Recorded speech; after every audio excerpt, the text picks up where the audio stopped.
Hello, friends. This is John Clan third of episode 216 of Shadow and Playing with Magic, your premier Kitty Pryde Locky and Magic podcast. Today we're going to deep dive into Marvel Age Volume 144 and then spoil Cyclops Volume 4 1, Wade Wilson Deadpool 1 very quickly, and then finally Ultimate X-Men Volume 224. So let's get into it. Marvel Age 44, my favorite of the Marvel 25th border, as we get the back of a shop for the back cover, which is very fun. And so instead of Puck on the bottom, we now get Howard the Duck and Furbush Man.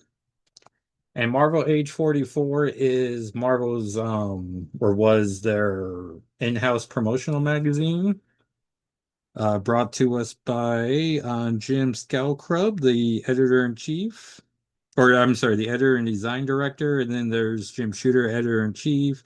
Adam Phillips was the assistant editor. Barbara Johnson did the design.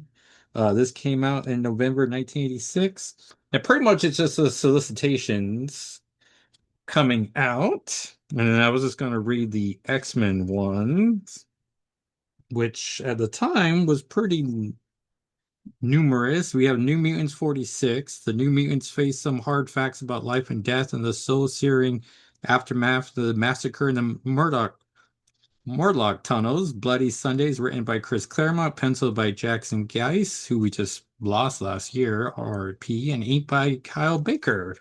It was 75 cents. So it's just, it's just pure information. Uh, let's see here. And those came out August 20. Shipping titles August 5th, on sale August 26th. So these would be August 12th, on sale September 2nd. We have Alpha Flight 41. North Star meets the biggest fan and finds himself doing everything she wants. Is it the power of love that's ensnared him? Doubt it. Or something far worse. Plus, a new member officially joins Alpha Flight. It's Not Easy Being Purple is written by Bill Mantlo and penciled by David Ross, 75 cents. I can only imagine that's the Purple Girl's debut. Power Pack 27. Power Pack takes off to help protect our Morlock friends from the merciless marauders. Trouble is, they might do more harm than good because none of them have their original powers. A special tie-in with X-Men 212 and X Factor 11. Massacres, written by Louise Simonson and penciled by John Bogdanove. 75 cents. August 19 on sale, September 9th is Marvel Age Magazine 45. Oh, let's see here. Oh, X-Men 272 is the aftermath of the massacre in the Morlock tunnels, the setting for a whole new slaughter. It might just be because Storm is fighting Callisto and Wolverine's battling Sabretooth. Written by Chris Claremont, penciled by Rick Leonardi, and inked by Dan Green. 75 cents. And we've lost Dan Green recently as well. Or not recently, maybe a year ago now, but still legendary inker. Shipping August 26th, on sale September 16th. ElfQuest 17. That's nice. Classic X-Men 4. With Thunderbird dead, what will the new X-Men do now? Night of the Demon is reprinted from X-Men 96, written by Chris Claremont, penciled by Dave Cockrum, and inked by Sam Granger. Plus, Nightcrawler learns a lesson about accepting himself as a mutant with Wolverine's help. The Big Dare is written by Chris Claremont and drawn by John Bolton, who did many of the backups in the classic X-Men. 32 pages, no ads for one whole dollar.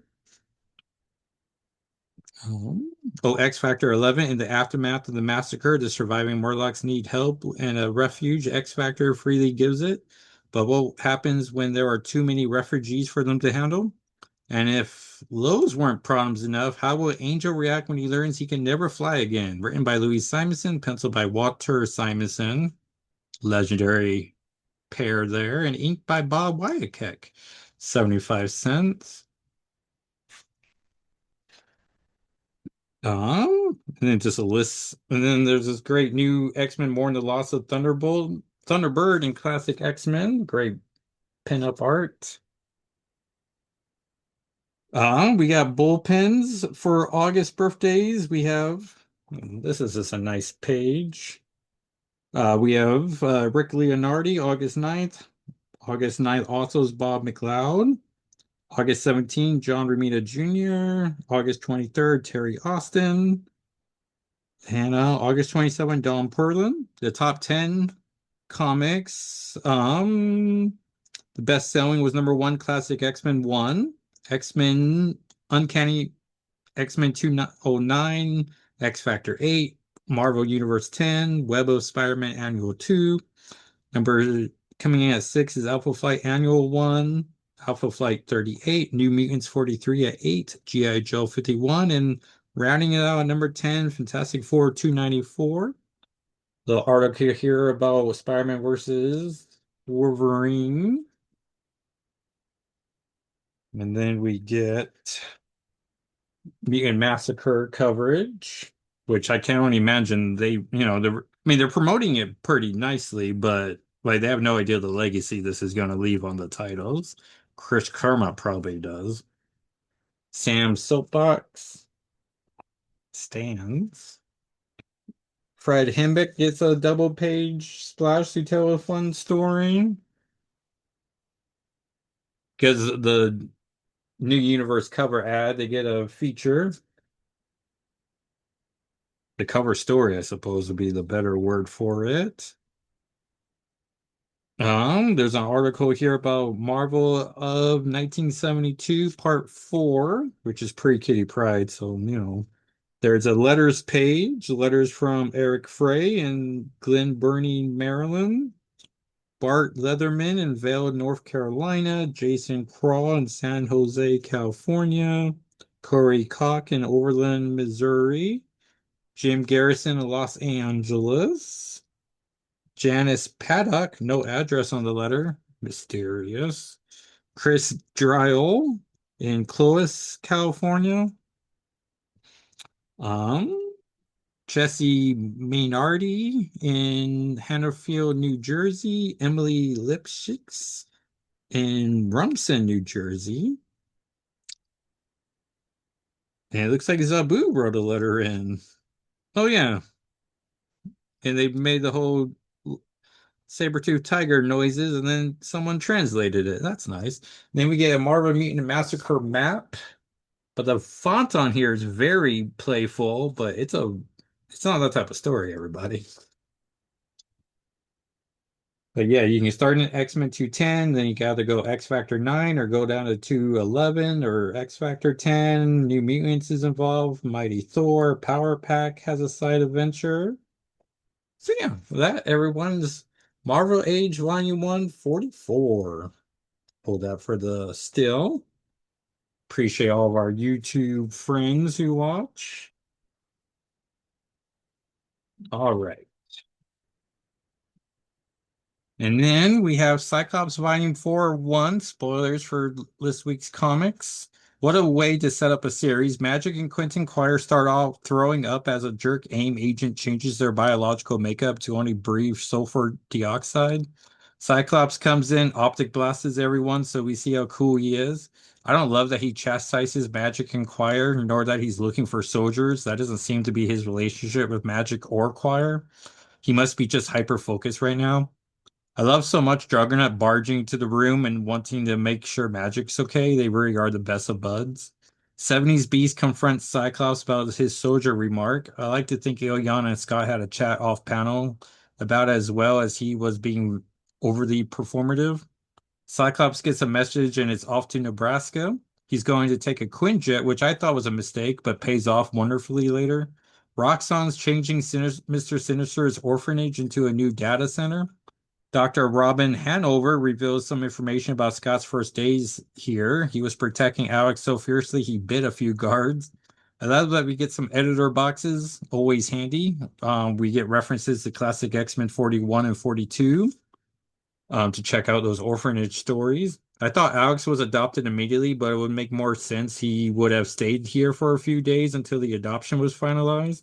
Scott leaves, giving Alex a call, which I appreciate that he would want to call his brother after this. We get another editor box referencing X Factor Volume 5, not 8. So that they haven't talked since then. We're reminded that Alex blew up the orphanage in Hellions 4. Meanwhile, Donald Pierce is creating new Reavers, but he has a new plan to make them more loyal and not as hateful, but still pretty hateful, so that's progress. Two Reavers see a Quinjet and immediately shoot it down, thinking they're going to take out some lame Avengers captive. Fun to see that get paid off so quickly. Instead, they get one of the most dangerous X-Men, Cyclops. I do like how Donald Pierce recognizes the danger they're all in. What they don't know is that Scott hit his head on the way down, classic Scott, so he doesn't have control over his optic blast. A mutant the Reavers were hunting finds Scott, so at least he isn't alone, and nor is she now. Since we're having editorial boxes, I wonder if we'll get a reference to X-Men Unlimited Volume 131, where Scott was blinded and has to use all the skills his fellow X-Men taught him. Kitty taught him some defense moves that are referenced in that issue. Wade Wilson, Deadpool 1. This is definitely a Deadpool comic. Starts with a mission with Hammerhead. Deadpool is living a blind owl again. Issue ends with Deadpool getting letters about immediate situations, a purple car hitting a taxi, a man is dancing. The final letters informing him that the F train's about to be attacked by clowns and 271 people die unless Deadpool does something. I think I'm going to put this on the list of check for character appearances, but if you're Deadpool inclined, you probably like it. Then Ultimate X-Men Volume 2 24, the final issue. Such an interesting final issue. Lots of story concepts are introduced and none are concluded. Um, and I do have to admit that on Blue Sky, I got into a nice back and forth with or discussion, I guess would be the thing with Zach Davison, the script translator, and he wrote on there to state that this was always Peach Mobico's plan. She was always going to end it on issue 24. And, just sometimes stories don't end in a nice bowl. So that was very nice of him. So I was wrong about thinking it was a meta commentary about how sometimes a crossover ruins a book. But they do talk about, oh yeah. But just so, but yeah, pretty nice exchange. And then you can read along with it if you follow me on Blue Sky at JackalsIII, which I should have mentioned how Marvel Age. I'll be having videos on TikTok and YouTube, also at JackalsIII. So you can follow along there. Um, but yeah, so the issue has Maystorm's having nightmares. She wants to know what happened to Armor. We meet Miss Y, who appears to be from the Peach Mobile Drawing a Pretty Lady class of characters and not the grotesque ones. Miss Y is dealing with pills that only be given to mutants. Appears to be a pill that removes mutant powers. We're introduced to a mutant girl with fairy ears. Her name is Raiko. May meets up with Nico to see if there's anything to be discovered about Armor. Armor's trinket has a reaction to Miss Y's pills, so they confront her. Miss Y doesn't know anything about Armor, believing she's dead. Morocco Armano, the main focus of the previous issue, appears, nothing like his cliffhanger final appearance. They are determined to find Armor. Issue ends with Maystorm laying down flowers and being surprised by a text message. And so I'm curious how the omnibus will eventually just read, but I just love that we have a 24 issue run by Peach Momoko titled Ultimate X-Men. And we will get we know for sure that we get Ultimate X-Men couple pages in the Ultimate Universe finale, so we'll see if Armor shows up there. But yeah, so pretty, nice conclusion. Lots of things left in the air, but um, yeah, like pretty good. And Travis and Anthem did the lettering for the issue. Um, so yeah, so next week's comics, big list. It's Uncanny X-Men Volume 624, Wolverine Volume 816, X-Men Volume 725, Generation X 23, number one is Jeff meets Daredevil. See who shows up in that. New Avengers Volume 5 9, Side Dimensional Rivals 2, and then Wolverine Weapons of Armageddon 1. So our top 10 of the year so far would be Magic and Colossus 1, Avengers Volume 9 34 for that Sweet Kitty Pride page. Wolverine Volume 8 15, Uncanny X-Men Volume 8 23, Rogue One, X-Men Volume 7 24, Cyclops Volume 4 1. I really liked it. I thought it deserved to be in the top 10 now.